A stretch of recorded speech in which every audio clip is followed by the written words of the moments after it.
د خدای پیدا له ټولو انسانانو سره وه د خدای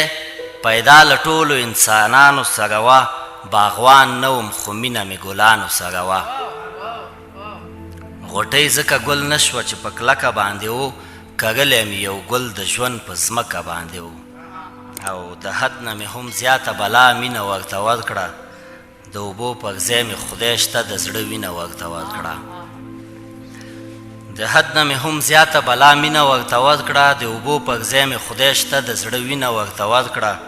او کیسه داسې وه ژوند و زندګي وه وروانه څه ډکه له دردونو وه څه ډکه له خفګانه شاعر ما لیکل به مې شعرونه څه ناڅه ژباړل به مې قلم باندې غمونه څه ناڅه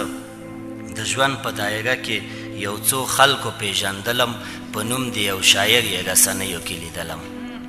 د ژوند په دایره کې یو څو خلکو پیژندلم په نوم د یو شاعر یې رسنیو کې لیدلم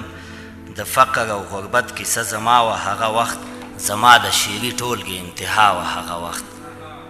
د فقر او غربت کیسه رښتیا و هغه وخت زما د شعري ټولګې انتها و هغه وخت زما هم یو ساده غوندې ژوندون و په دې ښار کې زما هم یو وړوکی کتابتون و په دې ښار کې مننه زما هم یو ساده غوندې ژوندون و په دې ښار کې زما هم یو وړوکی کتابتون و په دې ښار کې سحر به چې راپاڅېدم نو تلمه کتابتون ته ماښام به بیرته کور ته تلم د مور غېږ ته سکون ته او خو ژوند د اوبو په سر خلک وم روان وم ځواني و هیلې زیاتې وې زه دوو کې حیران وم حیران پاتې وم داسې دې بې کیفې زندګۍ ته یو ورځ به کتابتون ته تلم یو ورځ به مزدورۍ ته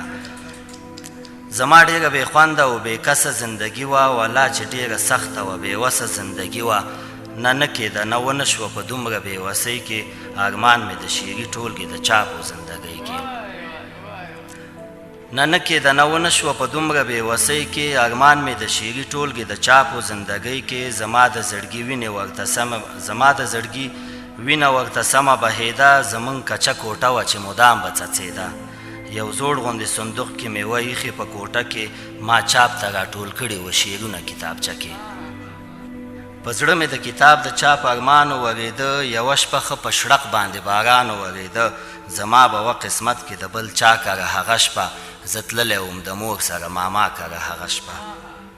ما ویل چې زه ویده شم سترګې زما نه پټېدې د کور راسره غم و چې کوټې مو څڅېدې شپه تېره ناقراره شوه سحر شو را روان شوم ملا ځان نه مخکې را بهر شوم را روان شوم په منډه ور دننه شوم د کور په دروازه کتل مې چې لوېدلې وه زموږ زړه کوټه حضلجي په منډه ور دننه شوم د کور په دروازه کتل مې چې لوېدلې وه زموږ زړه کوټه زما د شعري ټولګې تر ارمانه پورې لاړه یوه چغه مې خولې نه تر اسمانه پورې لاړه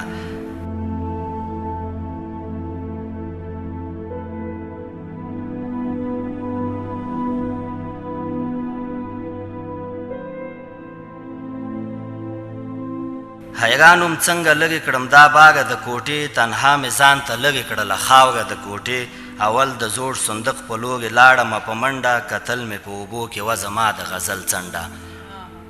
زما د غزلونو هر اندام ټوټې ټوټې و یوازې سلامت پکې دا پوخ د کتابچې و دا څړیکه د تندر مې په مغزو راخطا شوې ما ویلې که کوټه مې په بچو راخطا شوې مننه دا څړیکه د تندر مې په مغزو راخطا شوې ما ویلې که کوټه مې په بچو راخطا شوې سهراب زما تنکي تنکي شعرونه شهیدان شول سهراب زما غزلې او نظمونه شهیدان شول